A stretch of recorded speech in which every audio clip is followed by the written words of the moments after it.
Good morning అండి. ఇవాళ మనం మాట్లాడుకునేది వైఎస్ఆర్సీపీ నాయకులకి ఒక భయం ఏర్పడింది. ఎందుకంటే ఆయన 28వ తారీఖున అన్ని గుడుల్లో పూజలు అన్నారు. అలాగే శ్రీకాకుళం నుంచి విజయనగరం, అలాగే వైజాగ్,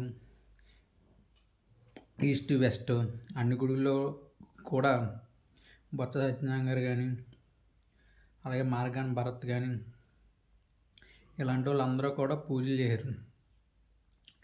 అలాగే విడుదల రజనీ గారు కానీ, నెక్స్ట్ పేరు నాని గారు కానీ వీళ్ళంతా. కానీ జగన్మోహన్ రెడ్డి గారు ఎక్కడా కూడా పూజలు చేయలేదు, ఆ గుడికి కూడా వెళ్ళలేదు. అంటే మనం దీన్ని బట్టి ఏం ఆలోచించాలంటే, ఆయన పెట్టే కార్యక్రమాలు ఆయన అటెండ్ అవ్వలేదంటే మనం ఏమనుకోవాలి? పార్టీ క్యాడర్ ఏమనుకోవాలి? ఆయన ఏం చేసినా సరే ఏమి ఉండదు అని అర్థం అవుద్ది. ఇవన్నీ తిరుపతి వెళ్తా అన్నారు, డెకరేషన్ ఏమన్నా అన్నారు, దాని గురించి వెళ్ళలేదు అన్నారు అందరూ. అలాగే కోర్టుకి వెళ్ళవలసి ఉంటే ఆ కోర్టు కూడా నేను తిరుపతి వెళ్తున్నానని చెప్పాడు ఈయన, కానీ వెళ్ళటం మానేసాడు. కానీ జనాలు అన్నీ గమనిస్తున్నారు కదా. మీరు 4 గోడల మధ్యన బైబిల్ చదువుతాను, బయట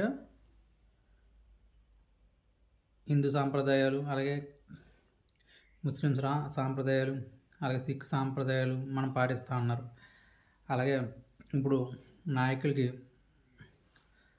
ఈ పార్టీ ఉంటుందా ఉండదా అన్న భయంతోనే సామినేని ఉదయభాను కానీ, మద్దాల గిరి గారు కానీ, అలాగే కిలారి రోష గారు కానీ, అలాగే ఈస్ట్ గోదావరి నుంచి ఇంకో నేత జనసేనలోకి వెళ్ళిపోతున్నారు అని ఒక టాకు.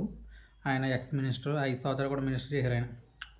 అలాగే ఇలా చాలా టాక్స్ వస్తున్నాయి. అలాగే ఈస్ట్ గోదావరి నుంచి ఎమ్మెల్యేలు అందరూ కూడా జగన్ గారిని కలిసినప్పుడు కోనసీమ జిల్లా నుంచి ఒక చిల్లా జగ్గిరెడ్డి గారు వెళ్ళారు. అంటే ఈస్ట్ గోదావరిలో మొత్తం కూటమి క్లీన్ స్వీప్ చేసినప్పుడు అలా దగ్గరికి కూడా రాలేదు. ప్రతి నియోజకవర్గం 30-40 వేల ఓట్ల మెజార్టీ, గట్టి పట్టున్న నియోజకవర్గం వైఎస్ఆర్సీపీకి, బలం ఉన్న క్యాడర్ ఉన్న నియోజకవర్గం రంపచోడవరం, అక్కడ కూడా 9,000 మెజార్టీతో టీడీపీ గెలిచారు. అలాగే దాడిచెట్టి రాజా గారు కూడా ఎట్టి పరిస్థితులు నేను గెలుస్తూ ఉన్నారు. ఆయన కూడా 15,000 ఓట్లుగా మెజార్టీతో గెలుస్తాను, కానీ ఆయన నగ్గలేదు, యనమల దివి గారు నగ్గారు. అలాగా దాడిచెట్టి రాజా గారు కూడా పార్టీ మారుతున్నట్టు గ్లాసిప్స్ వస్తున్నాయి. అది ఖచ్చితం అని చెప్పలేము మనం, గ్లాసిప్స్ వస్తున్నాయి. అలాగే వల్లభనేని వంశీ గారు, కొడాల నాని గారు అండ్ పేరు నాని గారు ఉంటాయి. అక్కడ వల్లభనేని వంశీ గారు ఒరిజినల్గా పోటీ చేయను అన్నారు, కానీ బలవంతంగా పోటీ చేయించారు గన్నవరంలో. తర్వాత ఆయన ఓడిపోయాక ఆయన ఎక్కడ కనబడి ప్రెస్ మీట్లో మొన్న కనబడ్డారు. అంటే మైక్ ఇస్తే కూడా ఆయన పక్కకి వెళ్ళి పెట్టారు ఆయన మాట్లాడినానికి. అంటే దీనివలన మన పార్టీ ఉంటుందా లేదా అన్న భయంతో వీళ్ళంతా ఉన్నారు.